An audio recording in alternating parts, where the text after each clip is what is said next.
the latest, entry, to big guard you, which is always fun to have, these guys. Just get straight into it. My guy Raz, I got my bro Raz with me. Raz, what it do? What's going on, man? It's draft season as always. But it's really actually draft season. As we are speeding, to a hot summer of all things draft related, and we get to look at a great prospect today. To your point, another big guard, which is in a slew of a lot of big guards that are coming out as of late. Very talented, consensus. I mean, I don't want to say consensus, but like you said, all signs are pointing to going number one. Very talented, Cade Cunningham. So let's jump into consensus for like 3 years now, to be honest. So yeah. You think so? I mean, you think? Yeah, I know he's going number one. I just don't want to. I don't want it on wax right now, in case it doesn't happen. But let's fuck it. Let's stamp it. Let's talk about one Cade Cunningham. The skills on display here, it's among the most appealing, traits that NBA teams are looking for. He's able to control the pace out of the pick and roll. A very polished guard. High level decision makers at different levels. You've seen his creation load differ. If you know anything about the Montverde team that he played on in high school, one of the more talented, one of the more crazier rosters that you've seen in general. If you don't know who he played with, but he played with Moses Moody, another guy who has lottery upside. He played with Scotty Barnes, Day'Ron Sharp, and and a whole bunch of other guys on that Montverde team. But to start on Cade's decision making, because it's actually a pretty good point of contention for him. As somebody who has been lauded for his great passing ability. This is why we don't scout, the box score when it comes to passing. Passing is definitely a field-based attribute. A lot of the stuff that we've seen from Cade is, he led the Big 12 in scoring. His high-level scoring bag was on display at Oklahoma State, and it's partially due to the environment that he was playing with. He was in a much more score-first bag. His shooter, the shooting around Cade was not optimal, which also put him into, a heavy isolation bag. So yeah, his actual decision making, I think, a lot of people say that the assist wasn't. I think he averaged 4 assists off the top of my head, which wouldn't lead you to say, he's an elite playmaker.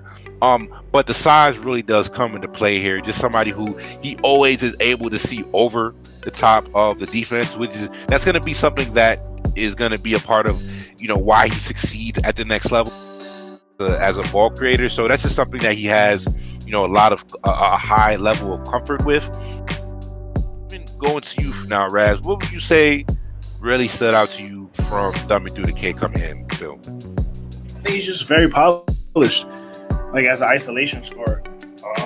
He can use both hands. I'm very excited about players that they don't have a certain side. You know what I'm saying? Like he can go right or left. And I think at times he prefers to go left, playing downhill. And I think that's just going to be something where if you can stay that polished on the NBA level as an isolation scorer, before we even get into his distributing bag, his defensive bag, just being able to have that array of moves and the ability to go to your offhand and to keep the defense guessing is going to be something that's going to put him, light years ahead of, his peers. And I think that's what, as we was talking earlier, why he's number one. Like he was tasked with a heavy scoring bag on Oklahoma State, and he delivered on that. Guys in his jersey doesn't really, make his life much more difficult than you expect. His craft, he's super comfortable, when it comes to a lot of awkward shots. If we're talking push shots, runners, floaters, finishing, Euro steps, he has it all in his bag. And he shot 41% on 110 attempts in the restricted area. That was about 4 drives per game. This is something that he's going to have to get better at. The floor spacing and his lack of elite first step, that kind of just combined a lot of, difficult attempts. But, he's somebody who, I do think when he gets additional, the NBA spacing is going to be A heaven sent much for better Cade. for him. Yeah, Yeah, it's sure. gonna be heaven sent. Watching him on different levels, whether that's playing for Team USA, and even Montverde. But you see his ability to have these long strides, and even when he's met through contact, he's still able, to muscle through and still finish with, in awkward scenarios. So, something that didn't really show up at Oklahoma State, but that's something that I do see. It's within reach for him pretty quick within his actual NBA career. Just the upside here, and not necessarily comparing him to some of the other big guards and the other wing creators that we've seen, but just talking about his fit in the NBA. He's going to be asked to run a lot of pick and roll, but I do think he's gonna, I think from day one, I would like to see the load lessened a little bit for him, as he could just learn to pick his spots a little bit more. But I do think he is going to be somebody who can play next to basically any type of mold in the league because of what he does. So I mean, for you, Raz, what else really sticks out to you, or questions that you might have about Cade's projection to the next level? Well, I mean, for just looking at eye test, just raw athletic ability in terms of like the explosion as an athlete, I don't have any questions about him being able to gain strength, because I do think he'll, at the end of the day, I think he'll be strong enough to get to whatever spot he wants to. But if we're just, viewing him as a prospect and we're grading him what we're doing right now, his raw athleticism leaves a little bit to be desired, but he makes up for that with size. So I mean, it is a negative, but at the end of the day, I think his skill set and his ability to grow as a player is going to negate it. But if we're, laying it out all on the table, I'll go with that as athleticism. And then I would say what also stands out to me on a positive side is that use of his floater. And we do say the floater is one of those shots that every guard needs to have.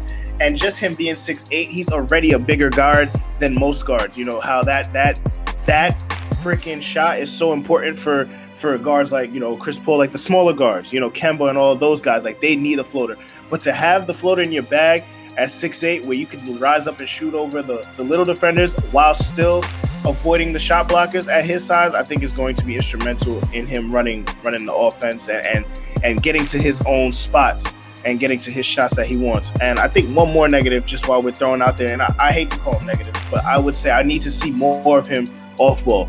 And to your point, you said you want him to play with someone who's going to take a little bit of the ball handling and the creation load away from him. I would love to see that as well. I just haven't seen it from him this past year at Oklahoma State, as he was tasked with doing everything for them. I would just love to see how he transitions to playing a little bit off ball and freeing himself up from a lot of that responsibility.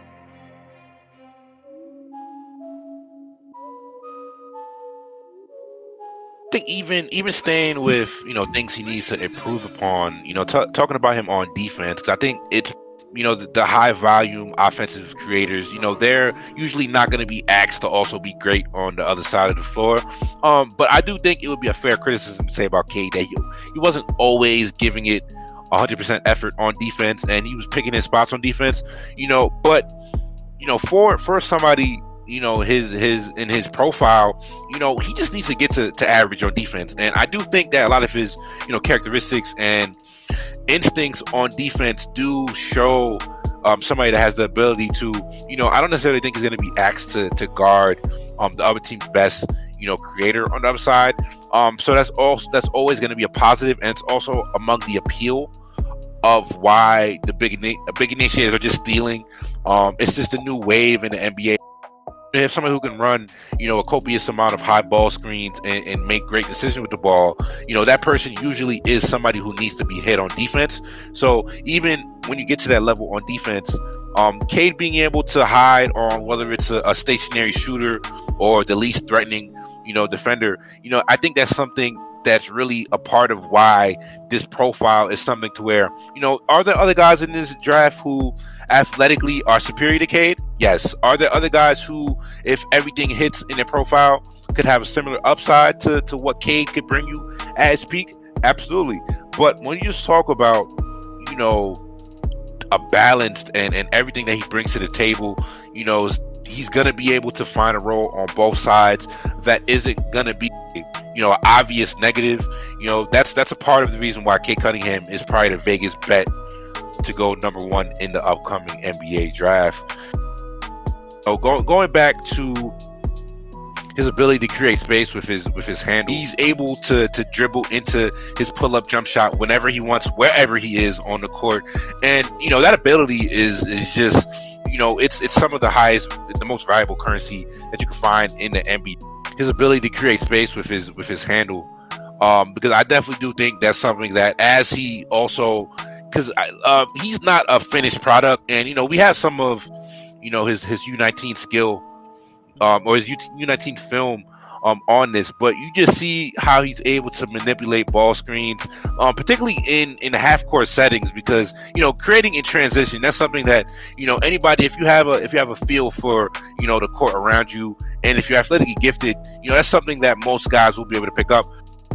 Real quick, let's just talk about if he is the #1 pick on draft night 2021. How do you think the fit would be in Detroit, Raz? How do you think, hypothetically, that would work next to somebody like a Killian Hayes, who's also a blue chipper in last year's draft? I mean, I think that's probably best case scenario. I mean, not obviously it's the Pistons, so how best case scenario could it be?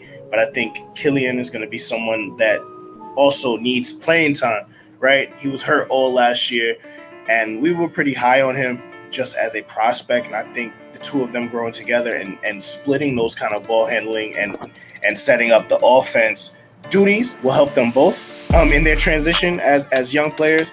The rest of the roster makeup is a little bit murky. I mean, Grant's there pretty much long term with that deal that he got from the bag, so he's probably going to handle a lot of the scoring on the early onset of that, which, will be interesting as Cade comes into his own, because I don't see how you can keep the ball out of Cade's hands offensively as a #1 option as he becomes comfortable in this league.